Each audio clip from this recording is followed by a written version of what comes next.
another necessity for women's basketball too. Yes, part of what we're trying to do to get this program going in the right direction, and work has to be done, and that's what we're doing. We're getting out every week and looking at players and continue to try and get the future going. Coach, I know we talked before that you have some nationwide connections to Oklahoma and other areas. Is this a nationwide search that you're doing recruiting-wise across the country looking for the next group of players you'll play? Yes, we've actually, I've been to Washington, D.C. and saw a play up in Virginia, and I've been to Oklahoma. I'm headed to California tomorrow, and so we're just, expanding the globe, trying to find any players, and as you said, use the connections that I had previously tied. Coach Cooper's staying home and doing most of Georgia while I'm out recruiting the California-Oklahoma circuit. So it's still, we haven't forgot about Georgia, but we're going to where, right now we have the connections. And, in our books, failure is not an option, but we have to get work done in order to get this program turned around. Well, let's talk about our basketball team, Coach. Obviously, it would be a misnomer to say that you're happy with the record, but there are a lot of things in life and in basketball a lot more important than just looking at the record. So let's go a little bit deeper tonight. First of all, let's talk about the toughness of your team, and I know you've told us every time that we've talked that your team's going to work hard for 40 minutes, and I thought last night against Florida Gulf Coast was an example of that. You got behind 12, 14 points by the first media break, but never gave up and still had a chance to cut it to the inside of 5 with a minute or two to go in the game. So I know you've got to be pleased with the effort that you saw last night. Yes, I was. I thought that our girls, Florida Gulf Coast, and I've warned the girls, they had just lost at Kennesaw State on Saturday, and they were going to come out strong, just trying to prove a point. That's how you should rebound after a loss. So they jumped on us early, and we couldn't respond, so we played catch-up. But I thought that we fought, and we continually played with the, turnover battle that continues to hurt us and haunt us. And at that crucial time when you were talking about when we had a chance to catch the fight, it was an unforced turnover, and right then, we got back down. But I thought that for us to stay in the game, because Florida Gulf Coast is a very, very good ball team. Very fundamentally sound, lots of shooters, lots of scorers, and we were, we'd stop one and another we can score. But we continued to hang in there, and, we had a chance at the last 2 minutes. Things could have gone our way. Who knows what would have happened.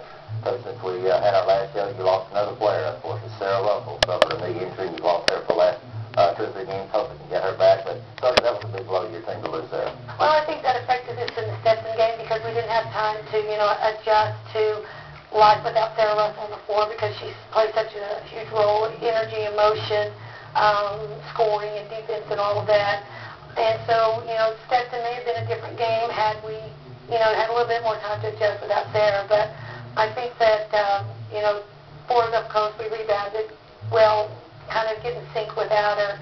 Hopefully she will be back. She's going to try to play this weekend. It's North Florida and Jacksonville. 2 points, shy, 1,000. Yes, and, we've talked about her trying to get in and get her timing back and get in this weekend so she'll be ready to play for sure senior night at Kennesaw State home.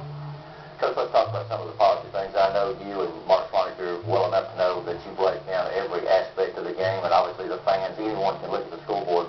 But break the last 2 games down a little bit more for some of the positive things that we as fans might not be seeing that's transpiring on the court.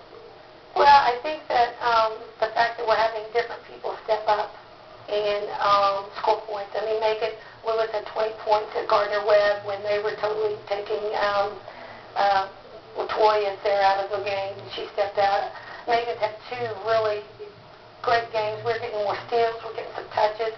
I think our biggest improvement, even though points-wise we're giving up points, our defense is improving so much that, teams aren't coming in and just, here we are losing players after players and regrouping. We're not getting blown out of the gym. We have to be doing something right.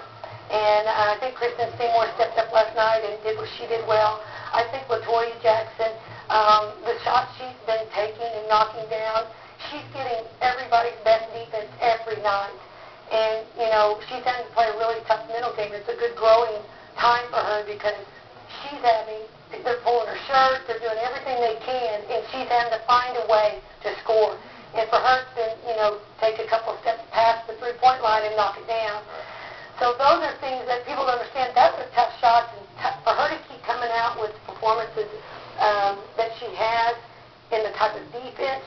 hitting every night, that's huge. But I think overall, our post defense has improved. I know that the Florida Gulf Coast second half, we got a little tired. But for us, how post had been torturing us in games, we're able to get a few more stops. So those are the positive things that we look at. One more question, Coach, before we move over to our guest tonight. I know that you've been so successful, and you're going to be successful. We know that. But looking at the record, I get asked occasionally, how did Chanel do it? How did Chanel do it? What are you telling your coaches and your players at this point as the record is a little disappointing? Oh, yes. No one likes to lose. And, in fact, the assistant coach, first word she said, how are you doing? I said, I hate losing. I think she was wanting to know something about it. I love Macon, I love Mercer, but how are you doing? And, we're having to, it's been a big learning curve for myself, but